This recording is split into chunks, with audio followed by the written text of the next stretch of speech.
What up, y'all? This is your boy, Mr. Downtown Ray Melo, and you're listening to the Entertainment Report on iHeartRadio for Friday, June 26, 2015, delivering some major stories and trends going on in the world of entertainment and beyond. You can follow the show on Facebook or on Twitter, facebook.com/The Entertainment Report with Ray Melo, that's RAYMELO, or on Twitter at The Enter Report. You can listen to the show anytime you want on iHeartRadio. Just go to iHeart.com, search for The Entertainment Report, and it'll take you to the page. The Supreme Court of the United States delivered a historic ruling on Friday declaring gay couples across the country have the constitutional right to marry no matter what state they live in. The 5 out of 4 decision also says that states may no longer reserve the right only for heterosexual couples. The Supreme Court of the United States was weighing in on the appellate court's decision to uphold same-sex marriage bans in Michigan, Kentucky, Ohio, and Tennessee, and found the bans unconstitutional. Justice Anthony Kennedy wrote in the majority opinion, from their beginning to their most recent page, the annals of human history revealed the transcendent importance of marriage. Far from seeking or devalue marriage, the petitioners seek it for themselves because of their respect and need of its privileges and responsibilities, and their immutable nature dictates that same-sex marriage is the only real path to this profound commitment. The landmark decision is the result of decades of the LGBT activists fighting for marriage equality, beginning in 1970 when 2 University of Minnesota students, Richard John Jack Baker and James Michael McConnell, appealed for a marriage license and were denied. The couple argued Minnesota's marriage law made no mention of gender, but both the state Supreme Court ruled against them, and the U.S. Supreme Court eventually dismissed an appeal. The legal fight led the majority of states, starting with Maryland, to pass laws banning same-sex marriages. It wasn't until 2004 that Massachusetts became the first state to legalize same-sex marriages. Before Friday's decision, 37 states in the District of Columbia had recognized gay marriage. Predictably, Republicans and conservatives have expressed disappointment in the court's decision through social media, while liberals are celebrating. President contender Hillary Rodham Clinton among the first to react on Twitter, saying that she was, quote, proud to celebrate a historic victory for marriage equality and the courage and determination of LGBT Americans who made it possible. Some Hollywood stars have taken to Twitter to respond to the historic victory decision this morning with same-sex marriages being constitutional. Oh, happy days, former Star Trek star George Takei, a well-known LGBT activist, wrote on Facebook, the Supreme Court has ruled 5-4 that marriage equality is the law of the United States. Yes, all of these United States. I've waited decades for this day, and my heart is full of joy, my eyes wet with tears. Let the celebration begin, and may the happy couples live long and prosper together. Ellen DeGeneres tweeted, "Love won." Former NSYNC singer Lance Bass says Supreme Court ruled for marriage equality. 14th Amendment requires a state to license a marriage between 2 people of the same sex. CNN correspondent Don Lemon tweeted, hashtag same-sex marriage upheld by Supreme Court. It's the law of the land. Who wants to marry me? President Obama tweeted, today is a big step in our march towards equality. Gay and lesbian couples now have the right to marry just like anyone else. Hashtag love wins. Filmmaker Michael Moore wrote, how far we've come since the President Obama and Senator Clinton ran against gay marriage in 2008. People can change, never give up. Hashtag scout us marriage. John Legend wrote, very happy about the Supreme Court of the United States ruling this week. Marriage equality, fair housing, and affordable health care. Actress Emily Runson tweeted, Supreme Court rules 5 out of 4 that same-sex marriage is legal nationwide. Yes. Tegan and Sarah tweeted, I married in the sun against the stone of the buildings built before you and I were born. Hashtag scout us marriages. Hashtag huge day. Hashtag equality. Hashtag love. Harry Styles tweeted, huge day for America. Happy to see the news. All the love. CNN correspondent Christine Ampempour disagrees with the Rap's assessment of Don Lemon's stirring of stirring the pot being a good thing for CNN as she took to Twitter to slam her colleague on Friday. Amirpour criticized Lemon through social media for showing and using the N-word on air earlier in the week. Amirpour tweeted, at Sunny Huston 1, at Don Lemon 0, using the N-word removes another brick from the wall of the unacceptable, awarding her point to legal analyst Huston, who criticized Lemon on air for using the N-word. She also gave props to Comedy Central's Larry Wilmore, who spoofed Lemon for using the vile word on air.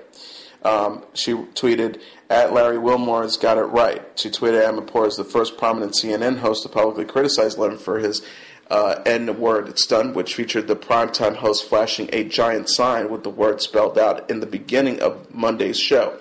CNN insiders told the Rap's executives love Lemon's antics because it draws numbers and attentions, while producers think he's becoming a sideshow. One insider told the Rap he's grandstanding, he's playing a role, ruins serious conversations, and is self-serving.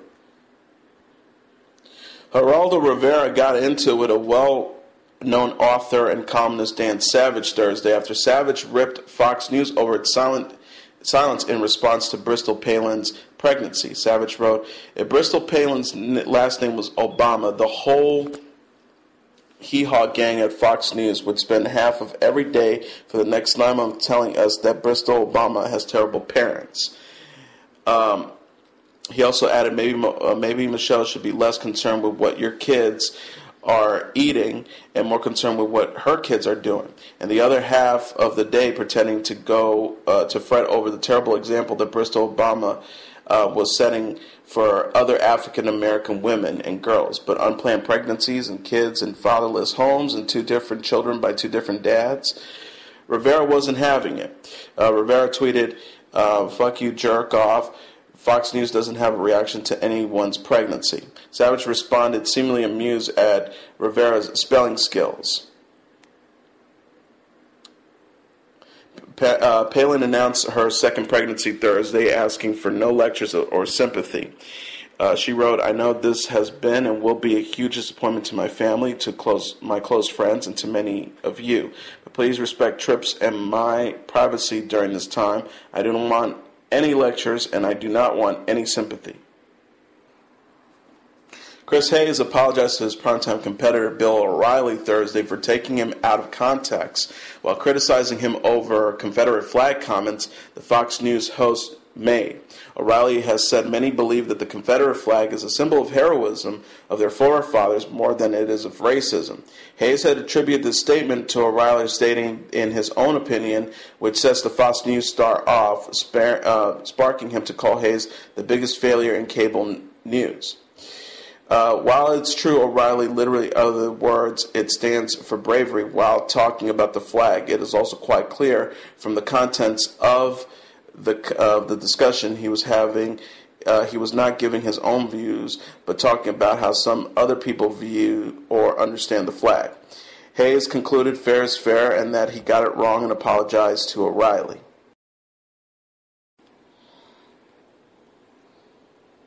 Donald Trump is firing back at Univision, saying he'll sue the Spanish-language broadcaster in response to the network deciding against airing the Miss USA pageant. The presidential candidate sparked outrage during his announcement speech on June 16 for calling Mexican immigrants rapists and drug lords. Despite the anger, Truman says he has an ironclad deal with the network and is bound to sue if Univision doesn't air the Miss USA pageant. Michael Cohen, Trump's New York-based attorney, said Thursday in a statement issued to the Rap, we intend to pursue all legal rights and remedies available to Mr. Trump pursuant to the terms of the license agreement as well as a defamation case against Univision. I'm at this moment finalizing the retainer agreement with outside counsel. Univision announced earlier Thursday that it will, quote, not be working on any other projects tied to the Trump organization. The entertainment group explained that it includes no longer airing the July 12th Miss USA pageant as planned. The company concluded at Univision, we see firsthand the work ethics, love for family, strong religious values, and the important role Mexican immigrants and Mexican Americans have had and will continue to have in the building in the future of our country. Univision did not respond to the rap's request for comment on Trump's legal threats. Harry Potter is coming to the stage. J.K. Rowling announced on Friday that a new stage play called Harry Potter and the Cursed Child will debut in London in 2016. Rowling said that she believes once fans see the play, they will understand why she chose to tell the story on the stage as opposed to a new novel. The announcement came on the 18th anniversary of the publishing of Harry Potter and the Sorcerer's Stone, the first novel in the Harry Potter series that spawned the worldwide phenomenon and made Rowling a household name. She also tweeted, "It will tell a new story, which is the result of a collaboration between writer Jack Thorne, director John Tiffany, and myself. I don't want to say too much more because I don't want to spoil what I know will be a real treat for fans. However, I can say that it is not a prequel." 2016 will also see the release of a new film that takes place in the Harry Potter universe. Eddie Redmayne will play the lead in Fantastic Beasts and Where to Find Them, which follows a mazoologist searching for the world for magical creatures. It's currently slated for release on November 18th next year.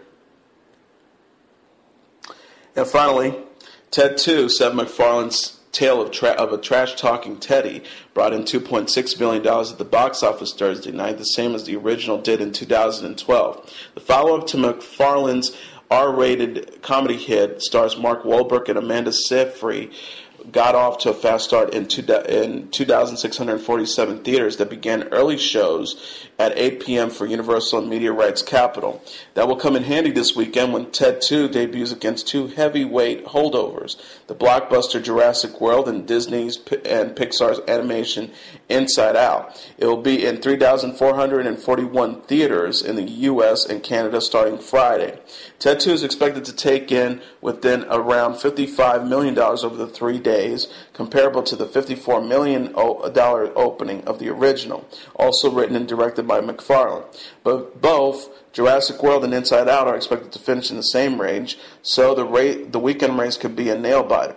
It will be historic as three movies have never made more than $50 million over the same 3-day weekend, according to Rentrack. And it would also add more fuel to a summer box office that is on fire already, thanks mainly to Jurassic World. The rampaging reptiles repeat as number one last week after debuting with a record $208.8 million on June 12, have taken the second from flat to roughly 12% ahead of 2014. Along the way, Jurassic World has rolled up more than $436 million domestically and $1.2 billion globally in record time. Peter Docter's Inside Out also impressed in its debut, which ended Pixar's streak of number one film openings at 14, but a $91 million was the best ever by any original film and the highest ever for a movie that didn't win that weekend. Ted 2 is pacing ahead of the 2012 original on social media and lead advanced ticket sales, and will get a top boost from the millions of fans who made Ted a top-selling DVD Blu-ray comedy title. The only soft spot might be its reviews, currently at 45% on Rotten Tomatoes. Wahlberg is back as the star, joined this time by Seyfried, replacing the original Mila Kunis, John Slattery, and Morgan Freeman. MacFarlane, in addition to directing and voicing the bear, wrote the script with Alex Sunken and Wellesley Wild for the first film.